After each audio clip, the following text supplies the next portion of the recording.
আধারে যখন ডুবেছিল জাতি, ছিল না আলোর বাতি।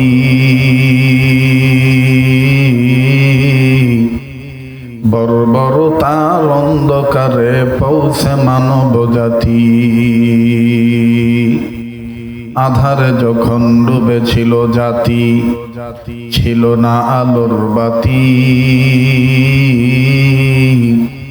বর্বরতার অন্ধকারে পৌঁছে মানব জাতি। মেয়ের জন্মে বেজার পিতা, খরিত নতুন গো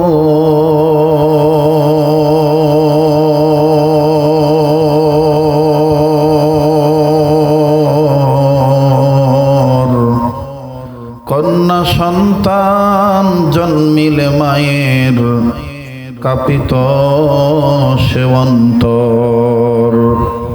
সেই সে কঠিন বর্বরতার যুগে মোদের আল্লাহর আশীর্বাদ ধরণী মাঝে পাঠিয়ে দিলেন রাসূল মুহাম্মদ। আমি কেমনে পাব নবীজি আপনাই, ও গো কামলিওয়ালা, কেমনে পাব নবীজি আপনাই। এই কথা যাহা বলছে তাহা হযরত আলী মুখটা চাপ দিয়ে দিচ্ছে, চাপ। এইটা যদি খালি মক্কার নেতারা জানে, তোমাকে মারবে, আমাকে মারবে। তুমি কি জানো না মোহাম্মদ নবী কোথায় আছে? ওনাকে ওনার স্থানটা জিজ্ঞাসা করাটাও অপরাধ। আবু যর গিফারি বলতেছে, হ্যাঁ আমি এসে উপলব্ধি করতে পারলাম, আমি বুঝতে পারলাম, অনুধাবন করতে পারলাম।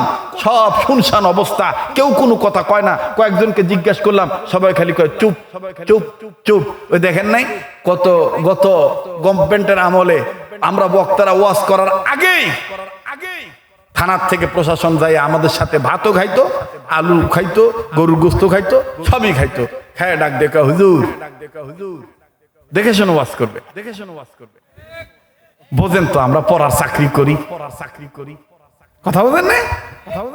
মানে এমন একটা অবস্থা।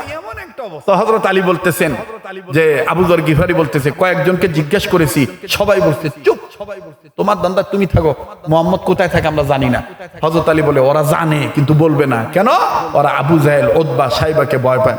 আবু যর গিফারি বলতেছে, আলী তুমিও কি তাদেরকে ভয় করে নবীর জায়গার কথাটা গোপন রাখবা? আমি তো জেনেছি দূর থেকে তুমি আল্লাহ প্রদত্ত ইসলামের জন্য অতুলনীয় একটা সৈনিক, একটা বাঘ।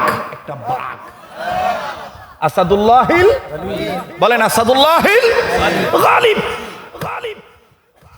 আমি তো জেনেছি, আমি শুনেছি, তুমি কি এরপরও তুমি গোপন করবা? হযরত আলী বলেন, আমি গোপন করব না। এবার আবু যর গিফারি ডাক দিয়ে বলে, যদি গোপন না করো তাহলে বলো না আমি মুহাম্মদের কাছে যাব কোন দিক দিয়া? হযরত আলী ডাক দিয়ে বলেন, আবু যর গিফারি, মুহাম্মদের দরবার আমি তোমাকে দেখায় দিতে পারবো না, তবে শুনে নাও আলী, শুনে নাও আবু যর গিফারি, আমি একটা কাজ করব, এই কাজের দ্বারা তুমি বুঝে নিবা ওই জায়গায় মুহাম্মদ নবীর বাড়ি, ওই জায়গায় মুহাম্মদ নবী আছে। আবু যর গিফারি বলতেছেন, বলেন আপনি কি করবেন? হযরত আলী ডাক দিয়ে বলতেছেন, ভাইজান আমি ঘরের মধ্যে কয়েকটা পাথর আমার হাতের মুঠের মধ্যে নিয়ে নিলাম, তুমি আমার পিছে পিছে যাইবা, আমি তোমার আগে আগে যাব। যাহা মাত্র আমি মুহাম্মদ নবীর বাড়ির গলির কাছাকাছি যাব, আমি ওই জায়গায় যাইয়া আমি আমার ডাইন হাত থেকে পাথরগুলো ফেলে দেব। যেই দিকে ফেলে দেব তুমি পিছন দিকে বুঝা নিও এই দিকে মুহাম্মদ নবীর বাড়ি। শুনিয়া লাও ও আমার প্রিয় ভাই আবু যর গিফারি। হযরত আলী ডাক দিয়ে বলার পরে আবু যর গিফারি ডাক দিয়ে বলতেছেন, আলী তোমার হিকমতে বিদ্যা বুদ্ধি শোনার দ্বারা বোঝা যাচ্ছে আসলে তুমি আল্লাহ প্রদত্ত ইসলামের জন্য একজন জিন্দা সৈনিক, একজন বাঘ। তবে এখনকার আলোচনা বুদ্ধিমত্তার পরিচয় জেনে বুঝতে পারলাম তুমি শুধু ইসলামের জন্য বাঘ নয়, তুমি ইসলাম রক্ষা করার জন্য আল্লাহর পক্ষ থেকে একজন জ্ঞানী মানুষ, আলেম মানুষ। কারণ আলেম না হলে তো এই বুদ্ধিটা আসতো না, কথা কয় না। আলেম না হলে বুদ্ধি আসতো? কতক্ষণ আলেম না হলে এই বুদ্ধি আসতো? বুদ্ধি আসতো না। আমি ছোটবেলায় একবার নাটোর সিংড়া ইটালি গ্রামে, ওখানে আমরা 4 জন বক্তা, এর মধ্যে মুফতি সৈয়দ নজরুল ইসলাম একজন ছিলেন, তারপরে আমাদের এই মিয়া ভাইও ছিলেন, তারপরে রুহুল আমিন জিহাদি নাটোর নামে, নাটোরের একটা ওই যে যুক্তিবাদী না, রুহুল আমিন জিহাদি একটা আছে আমাদের ভাই, উনিও ছিলেন, আর আমি ছিলাম। তো ইটালি গ্রামে বয়ান শেষ হয়ে যে বললো না যে একসাথে শুয়েছিলাম, তো শো অবস্থায় আমি তখন বলতেছিলাম, মিয়া ভাই আচ্ছা বক্তা হমু কেমন করে বড় বক্তা? তখন এই বুদ্ধিটা আমাকে কেউ দেয় নাই, একমাত্র এই কাহালুর সন্তান আমাকে দিয়েছিল, আজকে আমি প্রকাশ করতেছি। সে আমাকে বলেছিল ভাই ছোট ভাই তোমার ওয়াজ আমি শুনলাম, শুনে আমি বুঝতে পারলাম তোমার একটা টান আছে, এটা কলজাত লাগে। তোমার একটা টান আছে, এটা কলজাত লাগে, এই টানটা তুমি ঠিক রাখবে। তাহলে তুমি যে শরীয়তপুরি, এটা বাংলাদেশের মানুষ আলাদাভাবে তোমাকে চিনবে। এখন আপনারা বলেন তো দেখি, বুদ্ধিটা কাজে লাগছে কি লাগে না? বলেন লাগছে কি লাগে নাই? এই জন্যই মুরব্বীরা বলে ছোড়ার বুদ্ধি গলাত আর বুড়ার বুদ্ধি তলাত। ছোড়ার বুদ্ধি কুড়িবা গলাত আর বুড়ার বুদ্ধি তলাত। মুরব্বীদের একটা অভিজ্ঞতা আলাদা, ঠিক না? মাশাআল্লাহ, আমাদের মুফতি মাওলানা বজলুল হোসেন সাহেব, উনি তো একাধিকবার মরহুম মাওলানা দেলোয়ার হোসেন সাইদি রহমতুল্লাহ আলাইহির এক প্যান্ডেলে বয়ান করছেন। আর আমার জীবদ্দশা আমি 2 বার করছি। একবার হলো বিরামপুর ডিগ্রি কলেজ মাঠ দিনাজপুর, আর একবার হলো দিনাজপুরের আরেকটা থানা হাকিমপুর হিলি বর্ডারের কাছাকাছি। এই 2টা জায়গায় আমি বয়ান করেছিলাম। সেদিন আমি যে ঘরের হই, আমার পোশাক যেটাই হোক, আমার টুপি যেটাই হোক, সেদিন ওই কোরআনের পাখিটি আমাকে বলেছিল পিঠে থাবড়া দিয়ে যে আগামী প্রজন্মের তোমরা এই তরুণ আলেমরা বাংলার মুসলমানদের জন্য বাঘের ভূমিকা হয়ে কাজ করবা। সেই দোয়াটা কি বিফলে গেছে? বলেন দোয়াটা বিফলে গেছে? আপনাদের পায়ে হাত দিয়ে বলবো দলাদলি করবেন না। কার টুপি কেমন, কার জুব্বা কেমন, এগুলো দেখবেন না। কাঁধে কাঁধ মিলিয়ে অনৈক্য দূর করে ঐক্যের প্ল্যাটফর্মে আসেন। খোদার কসম, রাম বাম চ্যাটার্জি মুখার্জির দুঃসাহস হবে না, কোন সাহস হবে না আমাদের উলামায়ে কেরামদের দিকে আঙ্গুল উঁচু করে কথা বলা। এখনো যারা কাদা ছুরাছুরি করবে, এখনো যারা ডিভাইডেড করবে, বুঝে নেবেন এরাই মীর জাফর। বিগত বছরগুলোতে যারা এক হইতে দেয় নাই, এরাই এখন সুকৌশলে আমাদের ঐক্যবদ্ধ প্ল্যাটফর্ম পছন্দ করে না। কষ্ট হচ্ছে নাকি আপনাদের? হযরত আবু যর গিফারি রাদিয়াল্লাহু তাআলা আনহু বলতেছেন, হযরত আপনার এই বুদ্ধিমত্তার পরিচয় আমাকে বলে দিয়েছে, আপনি শুধু আসাদুল্লাহিল গালিব না, আপনি একজন আলেম, আপনি একজন জ্ঞানী মানুষ। মুসলমান ভাইরা আমার বন্ধু, ইতিমধ্যেই আবু জাহেল আবার মাইক বের করে দিয়েছে, ভাইয়া চলে যাস না রে ভাই, 2-1 জন ওঠাউটি করতেছো দেখতেছি সবাই, না আপনার আবার মন খারাপ করেন না। আমি জোর করে বলবো, পায়ে হাত দিয়ে বলবো বসে থাকো, এই পাগলের সাথে দোয়া কইরা যাইও। এই পাগলের সাথে দোয়া করলে তুমি ঠকবা না, এই চেহারাটার দিকে তাকাইলে তুমি ঠকবা না। মুসলমান ভাইরা আমার বন্ধু, আল্লাহর কসম করে বলি, এবারও যখন হজের মৌসুমে আরাফাত ময়দানের সাথী হয়ে গিয়েছিলাম, হাজিদের সাথী হয়েছি, এরপরে আবার যখন হজের পরে আবার যখন লম্বা প্রায় 1.5 মাসের সফর ছিল আরব আমিরাতে, ওই সময় বাজান আবার ওমরার সুযোগ হয়েছি। আল্লাহর কসম করে বলি বাজান, কাবা ধরার সুযোগ আল্লাহ করে দিয়েছে। এক কর্নারে যাইয়া কাবা ধরে আপনাদের জন্য চোখের পানি ছেড়ে কেঁদেছি, আর আল্লাহকে বলেছি, আল্লাহ দেশ বিদেশে গ্রামগঞ্জে শহর বন্দরে ছোট বড় মাহফিলে মসজিদ মাদ্রাসাতে যেখানে যেই ময়দানে তোমার এই গোলামের নাম শুনে তোমার বান্দা বান্দিরা হাজির হবে, ও আল্লাহ তোমার এই গোলামের চেহারার দিকে যারা তাকাবি, তারা যখন মাহফিল শেষে আমার সাথে দোয়ায় হাত তুলবে, আল্লাহ তোমার ভান্ডারে কোনো কিছুর অভাব নাই। মাবুদ গো, আমি কাবা ধরা লোকটা তোমার দরবারে বলতেছি, আমার ওই ভাই বাবা ধনী গরিব যারাই আসবে ছোট বড় প্রত্যেকের মনের আশা নেক আশা তুমি পূরণ করে দিও। কাশি বাদান আমার দিল বলে আজকের দোয়া আল্লাহ ফিরে দিবে না, আজকের দোয়া আল্লাহ কবুল করবেন। মালিকের ভান্ডারে কোনো কিছুর অভাব নাই। আবু যর গিফারি ডাক দিয়ে বললেন, আলী পাথর হাতে নিয়ে সামনে চলো, জলদি করে রওনা দেই চলি। আরে আলী চলো চলো সামনে যাও। কোন দিকে? মুহাম্মদ নবীর বাড়ি। তুমি শুধু পাথর মাইর আমারে দেখায় দিব। হযরত আলী রাদিয়াল্লাহু তাআলা এবার সামনে সামনে যায়, আগে আগে যায়। আর আবু যর গিফারি রাদিয়াল্লাহু তাআলা পিছে পিছে হযরত আলীকে ফলো করতেছেন। এবার যখন বাজান হযরত আলী সামন দিকে চলে গেলেন, সামন দিকে যাইয়া ডাইন বাম দিকে নজর দিয়া এবার হযরত আলী আস্তে করে ডাইন দিকে যখন পাথর ছুঁড়ে মারলেন, হযরত আবু যর গিফারি পিছন থেকে বুঝে নিলেন এই দিকে মুহাম্মদ নবীর বাড়ি হবে। ওই দিক দিয়া মাইকিং করতেছে আবু জাহেলের পক্ষ থেকে, মুহাম্মদের চেহারা কেউ দেখবা না, মুহাম্মদ একটা বাজে লোক, মুহাম্মদের চেহারা দেখবা না, মুহাম্মদ একটা পাগল লোক, মুহাম্মদের কাছে কেউ যাইবা না। এই দিক দিয়ে আবু যর গিফারি যখন হযরত আলীর পাথর মারা দেখলেন, আমার বন্ধুগণ দিক নির্ণয় করে উনি বুঝে ফেললেন এই দিকে মুহাম্মদ নবীর বাড়ি। হযরত আলী চলে গেলেন। এবার আবু যর গিফারি চলে গেলেন গলির ভিতরে তাড়াতাড়ি, একেবারেই যাইয়া খুঁজে পাইলেন মুহাম্মদ নবীর বাড়ি। মুহাম্মদ নবীর বাড়ি পাওয়ার পর এবার হযরত আলী রাদিয়াল্লাহু তাআলা দেখানো মোতাবেক হযরত আবু যর গিফারি মুহাম্মদ নবীর বাড়ির কাছে যায়, ঘরের কাছে যাইয়া বাজানের দরজার কাছে পর্দা ঝুলানো। আল্লাহ নবীর সাহাবী আবু যর গিফারি এখন ইসলাম কবুল করেন নাই। আমার ভাইরা আবু যর গিফারি পর্দাটা সরাইলেন। পর্দাটা সরানোর পর আবু যর গিফারি ডাইরেক্ট নবী মুহাম্মদের চেহারার দিকে তাকাইলেন। আবু যর গিফারি মুহাম্মদ নবীর চেহারা দেখে চিৎকার দিয়ে বলে, কে বলেছে নবী মুহাম্মদের চেহারা ভালো না? কে বলেছে মুহাম্মদ নবী সন্ত্রাসী? কে বলেছে মুহাম্মদ নবী পাগল?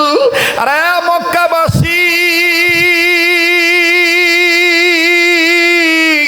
মুহাম্মদ নবীর চেহারা এত সুন্দর, এই সুন্দর চেহারার মানুষটা কোনোদিন পাগল হতে পারে না।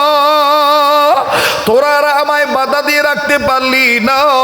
আবু যর গিফারি রাদিয়াল্লাহু তাআলা আনহু মুহাম্মদ নবীকে জড়িয়ে ধরলেন। মুহাম্মদ নবী ডাক দিয়ে বলতেছেন, আবু যর গিফারি তুমি কেন নিজের চাই তোমার কপালে তুমি দুঃখ টেনে আনতেছো? এইটা যদি আবু জাহেল উতবা সাইবা জানতে পারে তোমার উপরে স্টিম নির্যাতনের স্টিম রুলার চালু হবে। অনুরোধ করবো বাজান কেউ কারো দিকে তাকাইবেন না। দেখেন তো দেখি হাকিকতান এক ফোঁটা চোখের পানি আপনি পালাইতে পারেন কিনা নবীর মহব্বতে। কান্না না আসলেও কান্নার ভান ধরবেন, কান্নার অভিনয় করল, আমার আল্লাহ মাফ করে দিবেন বাজান।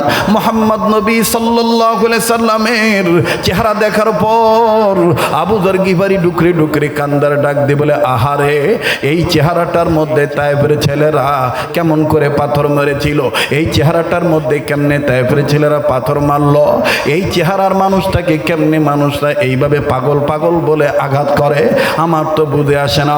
আল্লাহ নবী ডাক দিয়ে বললেন, আবু যর গিফারি তুমি কি আমি নবী মুহাম্মদকে অনেক ভালোবাসো?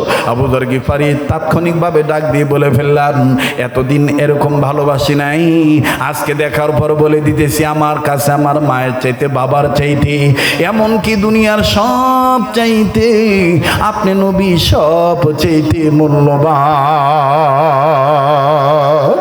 আল্লাহর নবীর চেহারা দেখে আবু যর গিফারি একটু কালক্ষেপণ করলেন না, চোখের পানি ছেড়ে দিয়ে কালেমা পড়ে মুসলমান হয়ে গেলেন। আবু যর গিফারি রাদিয়াল্লাহু তাআলা আনহুকে আল্লাহর নবী বুকে জড়ায় ধরে আল্লাহ নবী ডাক দিয়ে বলেন, আবু যর গিফারি রে, আমি নবী তোমাকে ওয়াদা দিয়ে দিতেছি, শুধু আমার সাথে ওসমান আবু বকর আলী জান্নাতে যাবে না, তাদের সাথে তুমিও আমি নবীর সাথে জান্নাতে যাইবা। যুবক ভাইরা আমার বন্ধুগণ, এই জন্য আপনাদের কাছে অনুরোধ করে বলবো, খবরদার খবরদার খবরদার, আপনি যেই দল করেন না কেন, ইসলামী আন্দোলন যদি করতে চান, আপনার সিরাতকে আপনি বানান নবীদের সিরাতকে, আপনার আদর্শকে আপনি নবীদের আদর্শে আদর্শবান বানান। আপনি আপনার চরিত্রকে মুহাম্মদ সাল্লাল্লাহু আলাইহি সাল্লামের চরিত্র দিয়ে গঠন করেন। আপনার রাজনীতি বিশ্ব নেতার রাজনীতি দিয়ে করেন। আমাদের বড় ভাই মাওলানা মুফতি ফজলুর রশিদ সাহেব, উনি আমাকে আপনাকে যে মেসেজটা দিয়ে গেলেন, ওনার কথার সাথে আমি মিল করি, কিন্তু কথাটা অ্যাড করে আপনাদের কাছে দাওয়াতটা পৌঁছে দিচ্ছি। আরে ভাই, আরে বাবাজি, নবী মুহাম্মদ সাল্লাল্লাহু আলাইহি সাল্লামকে আপনি আদর্শ নেতা মানেন। আমার নেতা, তোমার নেতা বিশ্ব নবী মুস্তাফা, এই কথাটা মনে প্রাণে তুমি আমি বিশ্বাস করে সামনের দিকে যদি আগাইতে পারি, খোদার কসম আমাদের পরিবারে অশান্তি আসবে না, আমাদের সমাজে অশান্তি আসবে না, আমাদের কোনো ধরনের কেউ বাধা দিয়ে আটকায় রাখতে পারবে না। ইনশাআল্লাহ ইসলামের জয় হবেই হবে। কথা বলেন ঠিক কিনা? কাছেই বাদান, রক্ত লাগলে রক্ত দেব, সময় লাগলে সময় দেব, অর্থ লাগলে অর্থ দেব। আমি দেখতে চাই এখন কে কতটুকু আনতে পারেন। ওরে আমার যুবক ভাইরা, এতক্ষণ সাহাবায়ে কেরামদের বয়ান শুনেছেন, এখন আমি আপনাদের কাছে বলতে চাই, এইখানে ইমাম শাফির অনুসারী থাকতে পারেন, এই জায়গায় ইমাম আহমদ ইবনে হাম্বলের অনুসারী থাকতে পারেন। কান লাগান, দিলের কান লাগান বাদান। অল্প সময়ের মধ্যে আমি কথা ফিনিশিং দিয়ে দোয়া করে বিদায় হয়ে যাব। এই জায়গায় বাদান ইমাম মালিক রহমতুল্লাহ অনুসারী হইতে পারেন। এই জায়গায় আমি আপনি কেউ ইমাম আজম আবু হানিফা রহমতুল্লাহ অনুসারী হতে পারি। যারা মাযহাব মানি, আমার বন্ধুগণ, পৃথিবীতে আসলেই তো মাযহাব হলো চারটা। কথা বলেন কয়টা? এই চার মাযহাবের চার ইমাম সাহাবায়ে কেরামদের পর পর বাবাজি তাবিঈনগণ, এরপরে আইম্মায়ে মুজতাহিদগণ, তারা নবী মুহাম্মদ সাল্লাল্লাহু আলাইহি সাল্লামের আদর্শকে নকল করেছিলেন। আজকে আমার পোশাকের মধ্যে নবীর আদর্শ নাই, আজকে আমার খানার মধ্যে নবীর সুন্নত নাই, আজকে আমার চেহারার মধ্যে নবীজির নূর নাই, আজকে আমার কথাবার্তার মধ্যে নবীজির সিরাত নাই। আরে বাবাজি, লম্বা করব না, অতি সংক্ষেপ একটা ঘটনা শুনেই। হযরতে ইমাম শাফি রহমতুল্লাহ আলাইহি, প্লিজ অনুরোধ করব সামনে দিয়ে কেউ হাঁটবেন না। আমার বন্ধুগণ, আমার ভাইরা, খুব খেয়াল করবেন বাজান, অনুরোধ করে বলতেছি, কেউ ডাইনে থেকে কাউকে বামে আসতে দিবেন না, আমার নজরের সামনে যেন না পড়ে, আর বাম থেকে কেউ ডাইন দিকে আসতে দিবেন না। একটু খেয়াল করবেন বাবা, ওলি আল্লাহ হয়ে যাবেন। একটু তাকান, আমার দিক তাকান, দিলের কান লাগায় কথাগুলো শোনেন। ইমাম শাফি রহমতুল্লাহি আলাইহি, আমার বন্ধুগণ, রাত্রিবেলায় ঘুমের ঘরে তিনি ঘুমাইছেন। এবার যখন ঘুমের ঘরে ঘুমাইছেন, তিনি স্বপ্নে দেখতেছেন নবী মুহাম্মদ সাল্লাল্লাহু আলাইহি সাল্লাম হাজির হয়ে গেছে। ইমাম শাফি রহমতুল্লাহ আলাইহি নবী মুহাম্মদকে ডাক দিয়ে বলতেছেন, আসসালাতু আসসালামু আলাইকা ইয়া রাসূলুল্লাহ, আসসালাতু আসসালামু আলাইকা ইয়া হাবিবাল্লাহ। এখন প্রশ্ন করতে পারেন, মাওলানা, আমি আপনি কি নবীকে স্বপ্ন দেখতে পারি? হ্যাঁ হ্যাঁ পারবো। শুনে নেন, কি আমল করলে পারবেন? শুধু নবীদের আন্দোলন করলেই হবে না, ওটা তো আপনি শারীরিক, আপনি মেহনত করবেন, কিন্তু জবানি একটা মহাব্বত করবেন। সেই জবানি মহাব্বত হলো চলতে ফিরতে উঠতে বসতে সব সময় নবীজির দুরূদ শরীফ পাঠ করবেন। বড় দুরূদ যদি না পড়তে পারেন, কমাস কম সাল্লাল্লাহু আলাইহি ওয়াসাল্লাম বলবেন। বলেন না সাল্লাল্লাহু আলাইহি ওয়াসাল্লাম, সাল্লাল্লাহু আলাইহি ওয়াসাল্লাম, সাল্লাল্লাহু আলাইহি ওয়াসাল্লাম। মুহতারাম হাজরিন, ইমাম শাফি রাহমাতুল্লাহ আলাইহির জীবনীতে পাওয়া যায়, আল্লাহর ওলি প্রতিদিন ঘুমানোর সময় কমপক্ষে 1000 বার দুরূদ শরীফ পাঠ করে ঘুমাইতেন।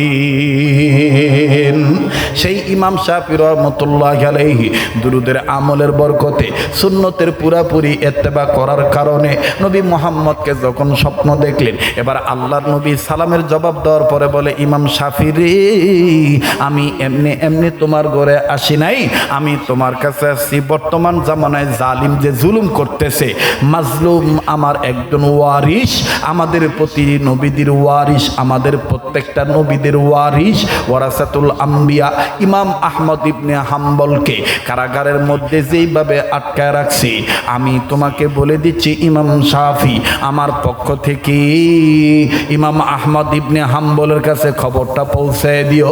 ইমাম আহমদ ইবনে হাম্বল যেন মন না ভাঙ্গে, তাকে জানায় দিও তিনি হকের উপর অটল আছে। আল্লাহু আকবার বলেন। ইমাম শাফি রহমাতুল্লাহ আলাইহি আর ওই রাত্রে ঘুমাইতে পারলেন না। আল্লাহু আকবার। উনি দ্রুত গতিতে উঠিয়াও বাজানো আবার নতুন করে ওযু বানাইয়াও উনি তাহাজ্জুদের আমল শেষ করার পর ফজর নামাজ পড়ার পরে ওনার নিকটবর্তী একজন খাদেমকে বললেন, আমার পক্ষ থেকে ইমাম আহমদ ইবনে হাম্বলের কাছে যাইয়া জেলখানায় যাইয়া খবরটা পৌঁছায় দিয়ে আসো। খুব খেয়াল করবেন, ইমাম আহমদ ইবনে হাম্বলের কাছে যে খবরটা পৌঁছে দেওয়ার জন্য একজন খাদেম গেছে। বাবা বাজান মনে রাখবেন, শেষ ভালো যায় সব ভালো তার। বলছেন নবী সরওয়ার, এখন আপনি যে হয়তোবা ঘুমাইবেন, কিন্তু মনে রাখবেন কার দোয়া কখন কবুল হবে এটা আল্লাহ পাক ভালো জানে, আমার আল্লাহ ছাড়া আর কেউ জানে না। এরে বাবাজি, কাহালুর বাইরা বগুড়ার বাবারা, আপনারা প্রত্যন্ত অঞ্চলের মানুষ, ও বীরকেদার ইউনিয়নের বাপ ভাইরা, আপনারা তো জানেন ফসল কাটার পরে যদি আমি ঘরে না নিতে পারি, এর চাইতে বড় বেদনা আর কিছুই হতে পারে না। কথা বলেন ঠিক না ঠিক? সন্ধ্যার পর থেকেই গভীর রজনী পর্যন্ত বসে থাকলেন আর আমি মুসাফিরের সাথে দোয়া করে গেলেন না, দোয়াটা কবুল করাইতে পারলেন না। এর চাইতে পোড়া কপাইল হতবাগা আমি আর আপনি ছাড়া কেউ হতে পারি না। একটু নিজের বুঝান, মন কেন করো ছুটাছুটি? আমি তো আল্লাহকে পাওয়ার জন্য আসি, আমি তো নবীর আদর্শ বোঝার জন্য আসি। আর বাবাজি, ইমাম শাফি রহমাতুল্লাহ আলাইহির পক্ষ থেকে একজন খাদেম যাইয়া ইমাম আহমদ ইবনে হাম্বলের কাছে যাইয়া সালাম দিয়ে ডাক দিয়ে বললেন, হযরত জি, আমাদের আপনার কাছে আমাদের পক্ষ থেকে, আমাদের মাধ্যমে ইমাম শাফির পক্ষ থেকে আপনার কাছে একটা খবর বলার জন্য আসছি। বলে কি খবর? বলে খবরটা হলো গত রাত্রে ইমাম শাফি নবী মুহাম্মদকে স্বপ্ন দেখছেন। নবীজি বলেছেন আপনি ইমাম আহমদ ইবনে হাম্বল ইসলামী আন্দোলনের সক্রিয় কর্মী, আপনি হকের পক্ষে আছেন। যুগে যুগে ইতিহাসে লেখা দেখা যায়, আল্লাহর পথে যারা কথা বলে যায়। যুগে যুগে ইতিহাসে লেখা দেখা যায়, আল্লাহর পথে যারা জীবন দিয়ে যায়। বিনা পরীক্ষাতে পাস নাই হয়, বলেন বিনা পরীক্ষাতে পাস নাই হয়। ভয় নাই রে কোনো ভয় নাই, আল্লাহ যদি থাকে সহায়। ঠিক কিনা? ভয় নাই রে কোনো ভয় নাই, আল্লাহ যদি থাকে সহায়।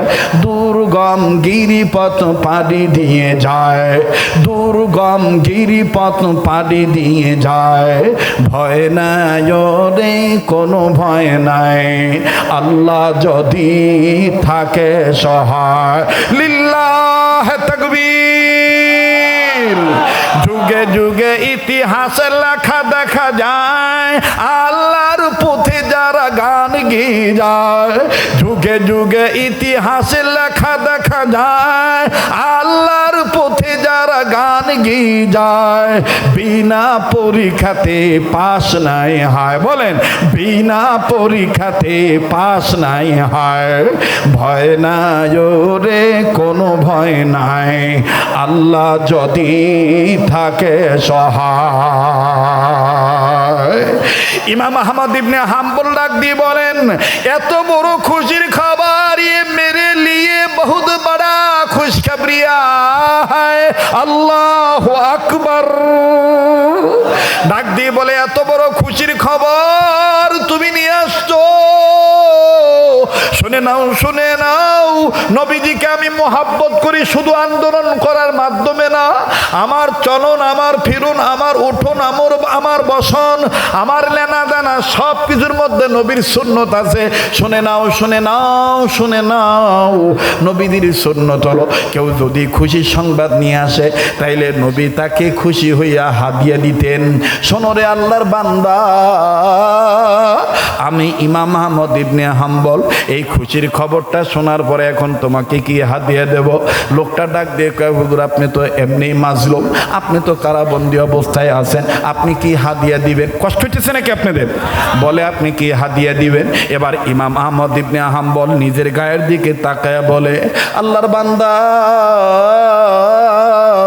করব আমি নবীর সুন্নত জিন্দা, মনে যদি কিছু না নাও আমার গায়ের এই জুব্বাটা তোমাকে হাদিয়া দিয়ে দিব।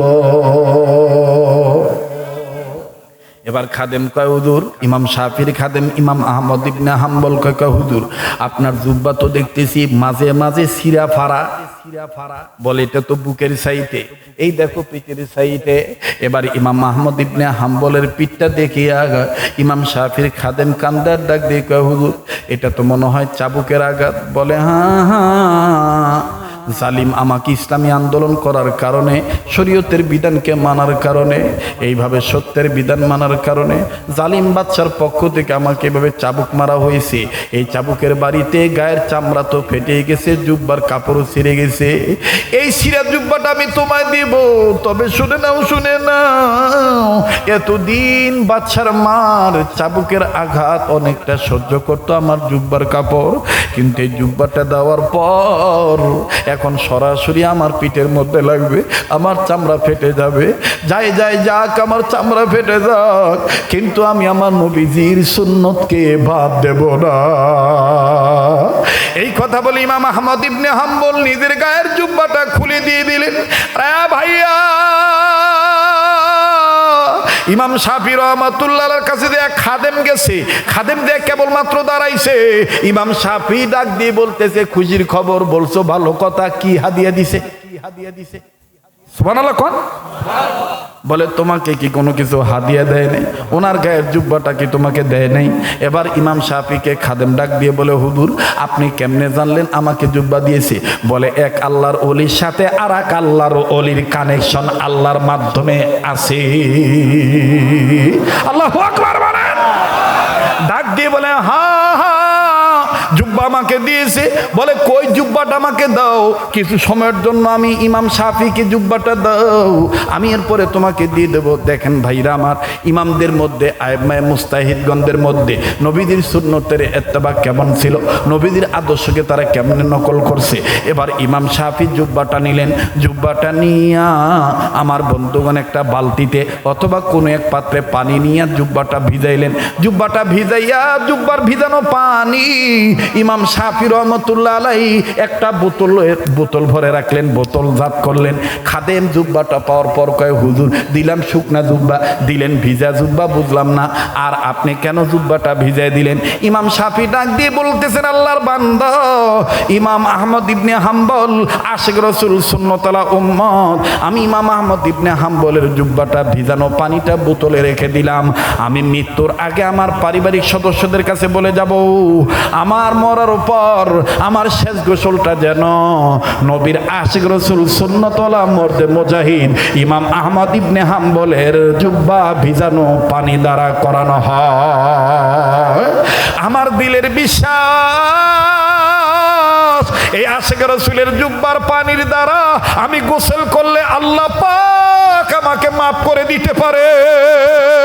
ভাইরা আমার, ওনারা জিলাপির আশিক ছিলেন না, ওনারা রবিউল আউয়ালের শুধু গজলের আশিক ছিলেন না, ওনারা নবীজির আগমনের চাঁদকে পেয়ে শুধু খুশি হইতেন না, ওনাদের শিক্ষা দরস তাদরিস গা, ওনাদের খানকা, ওনাদের দাওয়াত তাবলীগ, ওনাদের সব কিছুর মধ্যে ছিল নবীজির আদর্শ। কথা বলেন ঠিক কিনা? আল্লাহ পাক সেই কথাটাই বলেছেন, পৃথিবীর মানুষ তোমরা তোমরা যারা মানুষ রূপে জন্ম নিয়েছো, আমি আল্লাহ পাক তোমাদের উদ্দেশ্য করে বলে দিলাম, আমি রব আমার পক্ষ থেকে দুইটা জিনিস পাঠাইলাম। ইয়া আইয়ুহান নাসু ক্বাদ জাআকুম বুরহানুম মির রাব্বিকুম ওয়া আনজালনা ইলাইকুম নূরাম মুবিনা।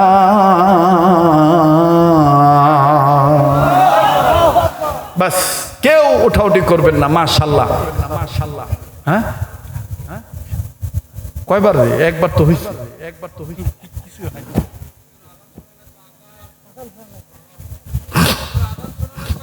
মোহতারাম হাজিরিন, আমার সাথে দোয়া করে যাবেন। কারা কারা একটু হাত তুলে দেখান তো দিকে, পাগলটার সাথে মোনাজাত করবেন, আল্লাহ কবুল করবেন। জোরে বলেন আমিন। হাত নামান। আমার ভাইরা, আমার বন্ধুগণ, আমি আপনাদের কাছে ছোট্ট একটা আবদার করব, ছোট্ট একটা আবদার। বলেন কি হয়েছে? মুসলমান ভাইরা বলেন, কোরআন শরীফ কয় পারা? আবার জোরে কর, আর একবার। 10 পারা, 10 পারা, 10 পারা। কয় ভাগ হইল? 2 ভাগ সভাপতি সহসভাপতির কাছে জমা দিলাম। মাত্র 1 ভাগের একটা আবদার করব।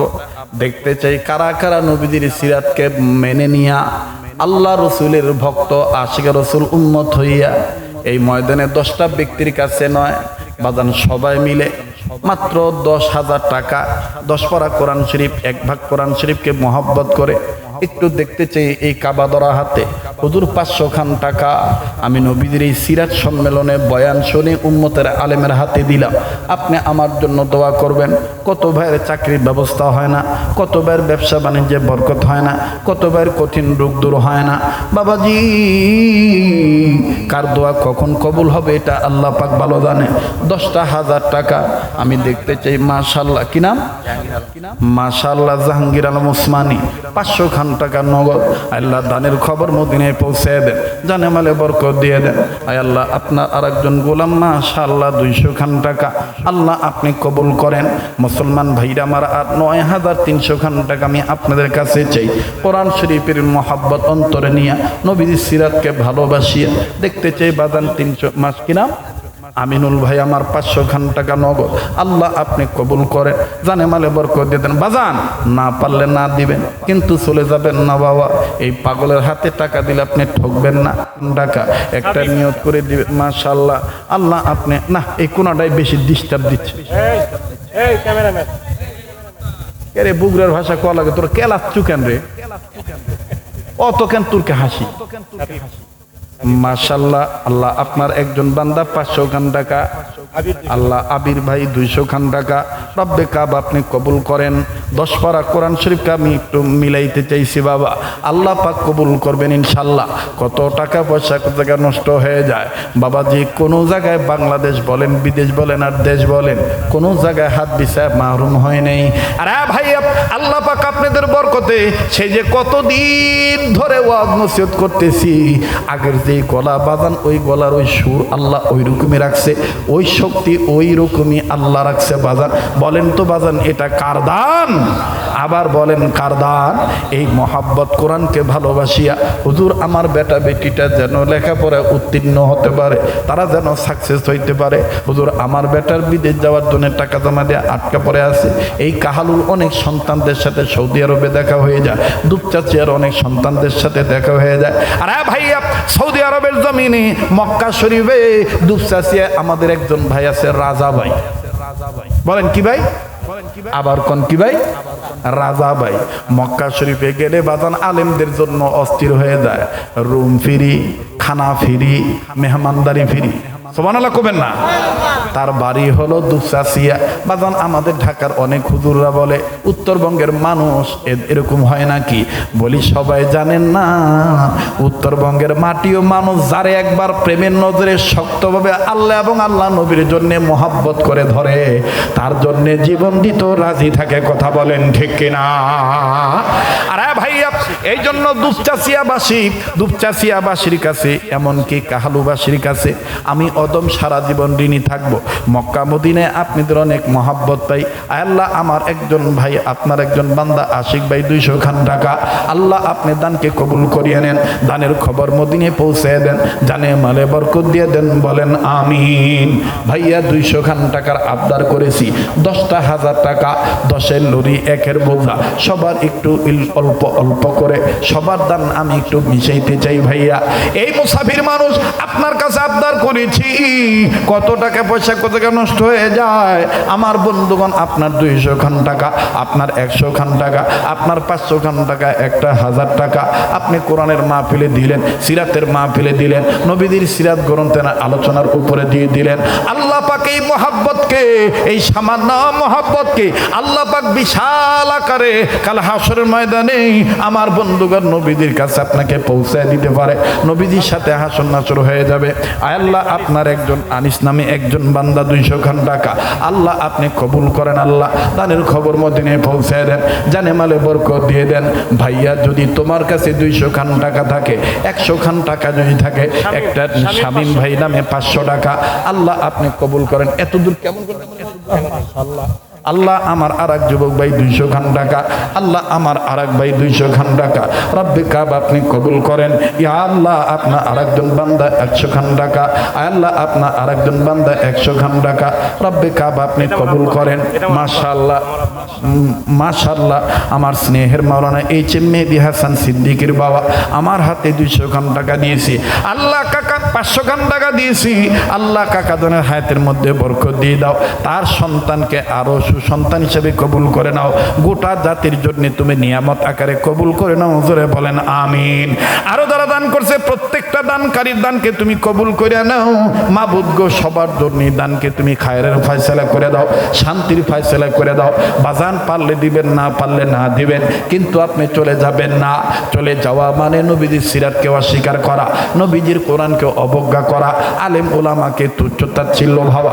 বসে থাকেন, মনে রাখবেন দা গুড নিউজ কামস স্লোলি, ভালো কাজের রেজাল্ট আস্তে আস্তে আসে, আল্লাহ পাক কবুল করবেন ইনশাআল্লাহ। রব্বে কাবা আপনার আর একজন বান্দা 500 খানটা 1000 টাকা নগদ 500, বাকি 500 আল্লাহ আপনি কবুল করেন, জোরে বলেন আমিন। লা ইলাহা ইল্লাল্লাহ, জোরে লা ইলাহা, আরো জোরে লা লা ইলাহা ইল্লাল্লাহ। আল্লাহ তোমার একজন আল্লাহ বান্দা ওলি আল্লাহর আশেক, আল্লাহ গো মাবুদ গো 50টা টাকা দান করছে, আল্লাহ এই ক্ষুদ্র দানকে বৃহতাকারে কবুল করো, জোরে কোন আমিন। দেখো তো বাবা কত রূপ হয়েছে, লা ইলাহা। শোনেন এই যে মিডিয়ার ভাইরে, এখন এদের একটা বিষয় আমার খুব খারাপ লাগে, এটা দোয়ার আগে এরা দেখবেন এই জাল মাছ, আপনাদের এলাকায় চিংড়ি মাছের কি কয়, জাল মাছ কয় না, ইসার মাছের ঠ্যাং এতক্ষণ খাড়া হয়েছিল, এখন সব ভালো ঠ্যাংগুলো ভেঙে ফেলবে, দোয়ার আগে কটস কটস কটস কটস করে সব ভাঙে, ঠিক না? এই জন্য বলবো ভাই যদি গোছানো লাগে, মাশাআল্লাহ, আল্লাহ তুমি কবুল করো দানের খবর মদিনায়। পারবি না উম্মত সইতে পারবি না, তোর আমার আপন যিনি ঘুমায়াছেন মদিনা, তোর আমার আপন যিনি। বাপরে 70 টাকার জোর রে, 6000 হয়েছে না, খালি হোক হুজুর হোক না, সে ঝাঁকি বাপরে দেখ। যাই হোক আল্লাহ কবুল করে। শোনেন আমার এটা দায়িত্ব ছিল না, তারপর আপনাদের অবস্থা বুঝে একটু ব্যবস্থা নেওয়ার একটা পরামর্শ আসছে সভাপতি সাহেবের পক্ষ থেকে। এই মাহফিলটা হওয়াতে আপনারা খুশি না বেদার? অনেকে বিশ্বাস করে নাই যে আমি আসবো, কথা কয় না, অনেকেই বিশ্বাস করে নাই যে আমি আসবো। তো আগামীতে আমি যদি আবার আসি খুশি হবেন ইনশাল্লাহ। জান আমি ওয়াদা দিলাম, আমার স্নেহের মাওলানা এইচ.এম.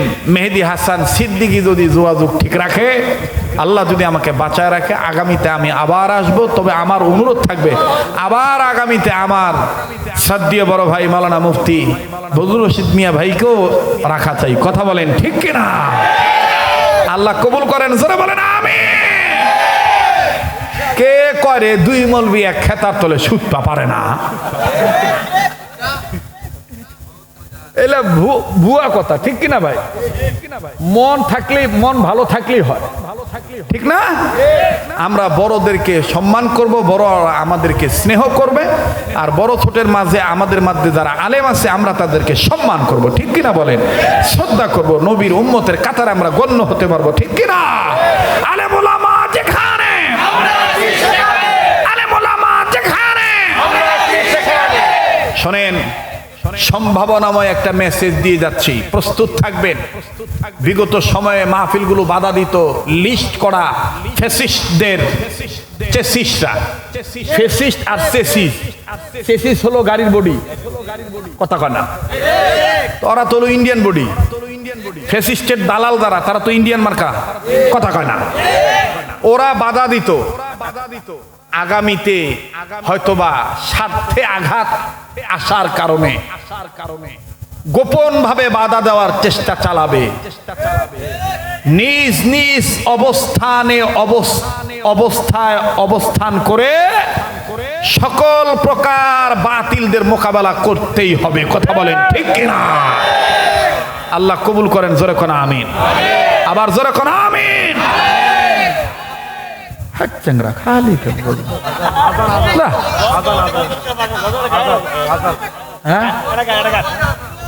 গজল শেষ হওয়ার পরেই আজান, তারপরে মোনাজাত। তো কি প্রধান অতিথি বানান লাগতো রে বা। যাই হোক, তো দেখি তো ঘুমাইছেন না জাগনা আছেন, যদি আবার একটু তাকবীর দেন তো। লিল্লাহে তাকবীর, লিল্লাহে তাকবীর। আল কোরআনের আলো, আল হাদিসের আলো, কোরআন হাদিস যেখানে, আলেম ওলামা যেখানে, নারে তাকবীর। একটু জিকির করেন লা ইলাহা ইল্লাল্লাহ, জোরে লা ইলাহা, আরো জোরে লা ইলাহা ইল্লাল্লাহ, জোরে লা ইলাহা।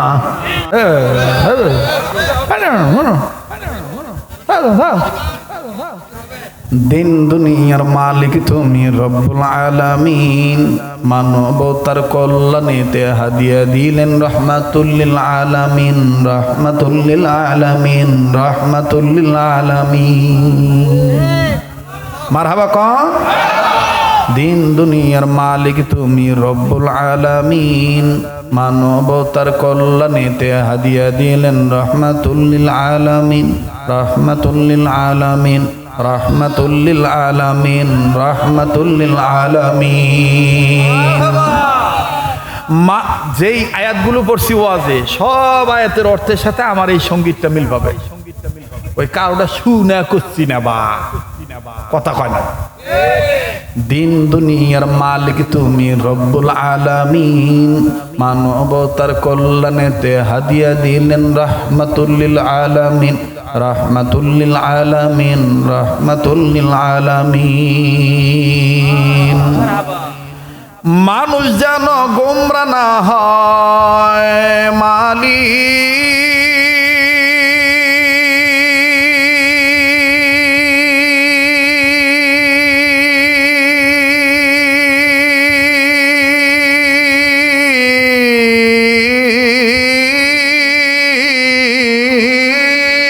মানুষ যেন গোমরা না হয়, মানুষ যেন গোমরা না হয়, তার উপরে নাজিল করলেন কোরআনুল কারীম।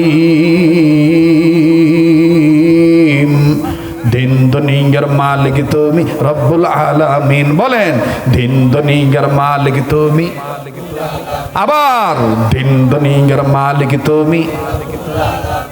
হাঁস বলো, মুরগি বলো, কাক বলো, বক বলো, আরো বলো চিল, মানুষেরও সাথে নেই কোনো পশুর মিল। হাঁস বলো, মুরগি বলো, বক বলো, কাক বলো, আরো বলো চিল, মানুষের সাথে নেই কোনো পশুর মিল। রব তোমাকে মানবে যারা আল্লাহ,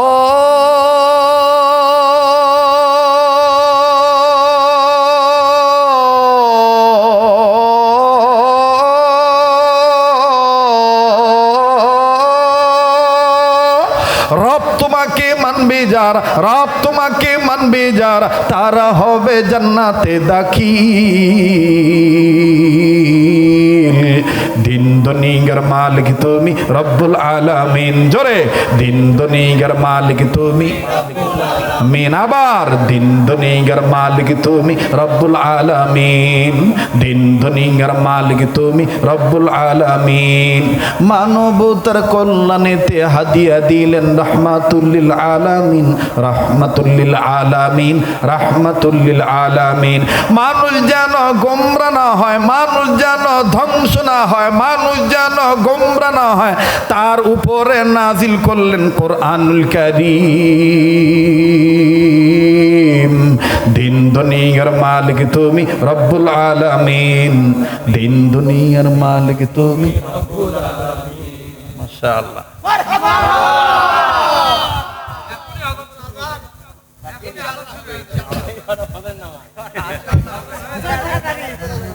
কষ্ট দিলাম নাকি ভাই? হ্যাঁ, এবার আসেন আজান শোনার আবদার করতেছি, দেখি পারি কিনা, আল্লাহ জানে, আল্লাহ জানে। ও মাইকলা ভাই, মাইকের সাউন্ডটা একটু সামান্য রিভাব দাও, আর সামান্য বোঝোই তো কি করা লাগে নাকি? মাইকালাই তো গগাচ্ছে বেশি। আল্লাহ কবুল করুক, জোরে কোন আমিন। তবে আজান শুনে নামাজ পড়বেন তো ইনশাল্লাহ, আল্লাহ কবুল করেন, জোরে কোন আমিন। আগের মতন না হলে মাফ করে দিয়েন, গালি টালি দিয়ে নেবা। রেডিও খুলে কারি মোহাম্মদ উবেদুল্লাহ হুজুর কত সুন্দর মায়াবী কণ্ঠে বলেন, আল্লাহু আকবার, আল্লাহু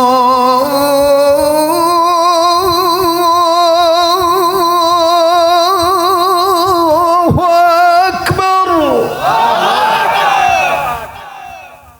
হয়েছে তো, আর দরকার নাই।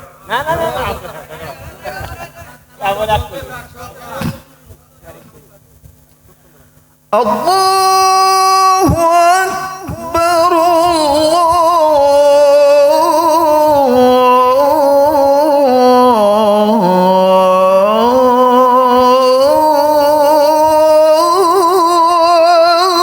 আল্লাহু আকবার।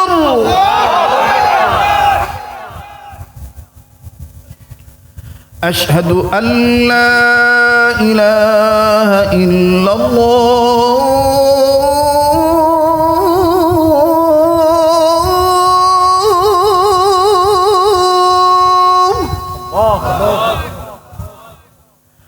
আশহাদু আল্লা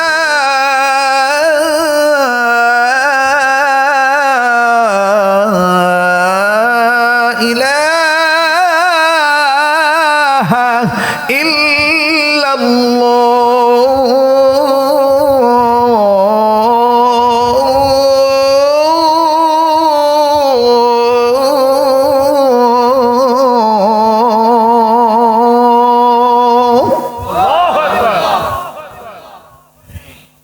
আপনার তো ভালোই লাগতেছে, কিন্তু তারা ঘুমাইছে, তারা কোর্ট থেকে কোন পাগলা বলবি আসলো রে, এত তাড়াতাড়ি ফজর আজান দিচ্ছে।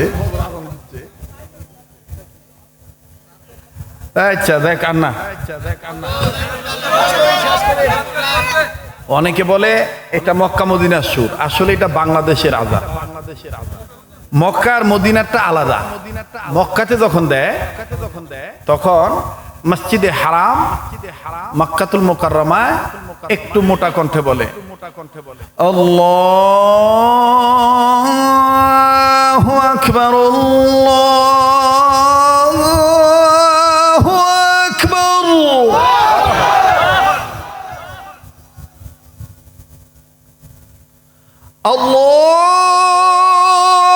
আল্লাহু আকবার, আল্লাহু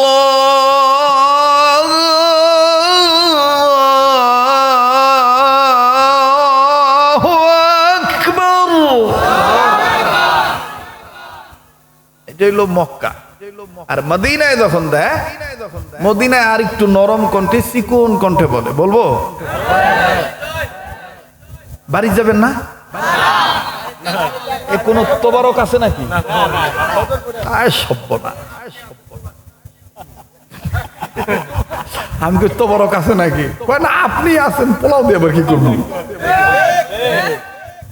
কি মায়া কণ্ঠ, মায়াবী কণ্ঠে বলে,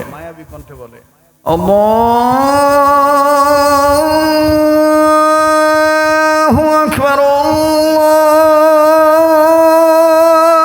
আল্লাহু আকবার,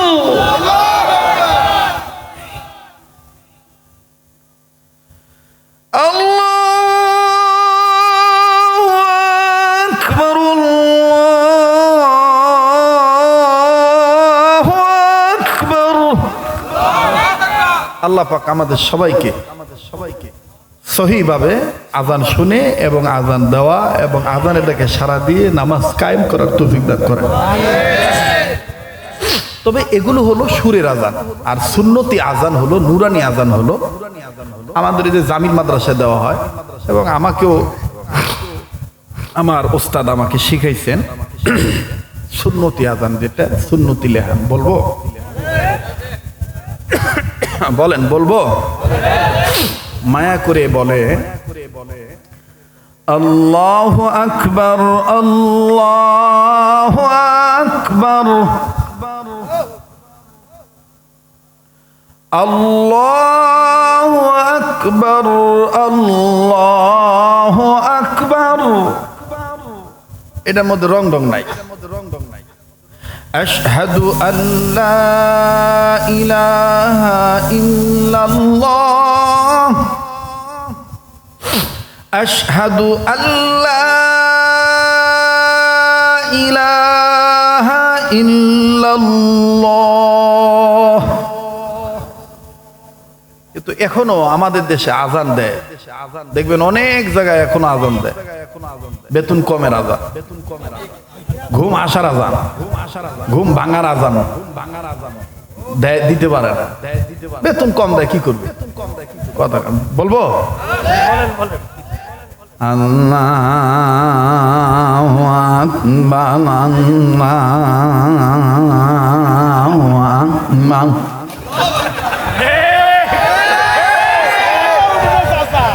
কথা কোন ঠিক কিনা?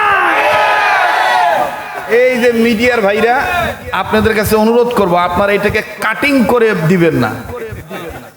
শুদ্ধ আজান, অশুদ্ধ আজান দুইটাকে এক করে দিবেন। আর যদি কাটিং করে দেন, তাহলে কাল হাসরের ময়দান এবং দুনিয়ার জমিনে এটার তো বেইজ্জত হবেনই, আখিরাতেও আপনার বিরুদ্ধে আমি মামলা দায়ের করব। জনগণকে সঠিক মেসেজটা দিবেন যে কোনটা শুদ্ধ আজান, কোনটা অশুদ্ধ আজান, তাই না? দেখবেন আজান দেয়, হাইয়া আলা সালাহ,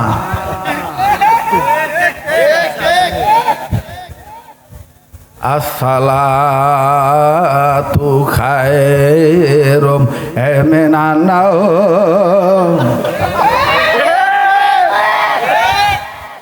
এই আজান দিলে কেবা ঘুম ভাঙবে?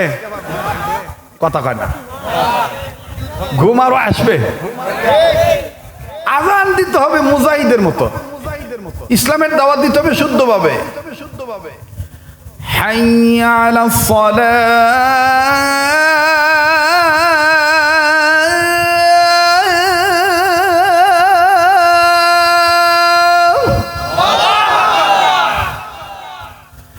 হাইয়া আলাস সালাহ,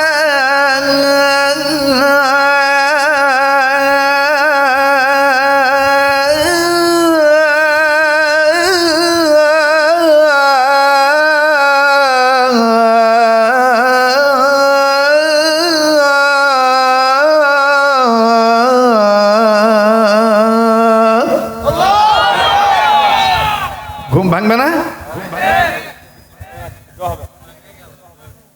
এবার দোয়া হয়ে যাবে।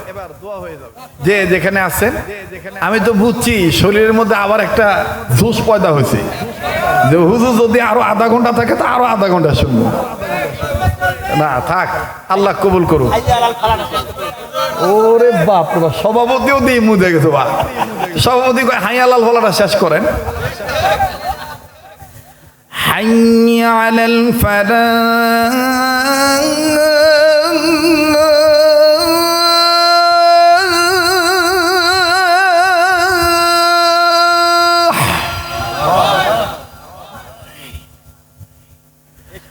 حي على الفلاح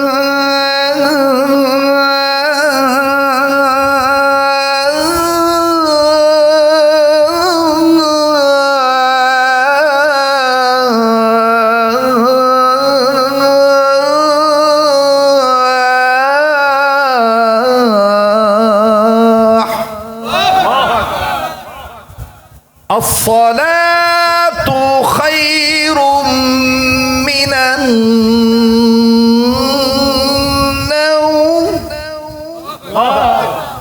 অজগুবি না বুঝা কয়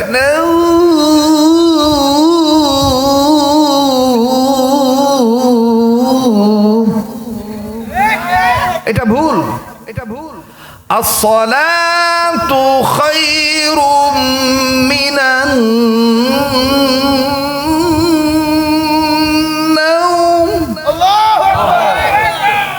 এটা হলো শুদ্ধ। আর তুমি না বুঝে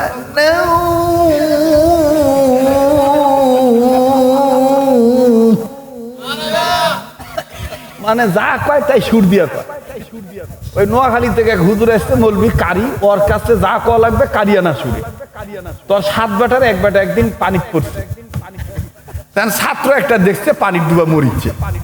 এখন ওই যে কারি সাহেব হুজুরের কাছে কইছে যে যা কবু কারিয়ানা শুরু করবো, ওই যা করছে আসসালামু আলাইকুম ওয়া রাহমাতুল্লাহি ওয়া বারাকাতুহু ওয়া মাগফিরাতুহু ওয়া জান্নাহ। হুজুর এখন উত্তর দিছে ওয়া আলাইকুমুস সালাম। এবারে চ্যাংড়া আবার কইতেছে হুজুর কয় কি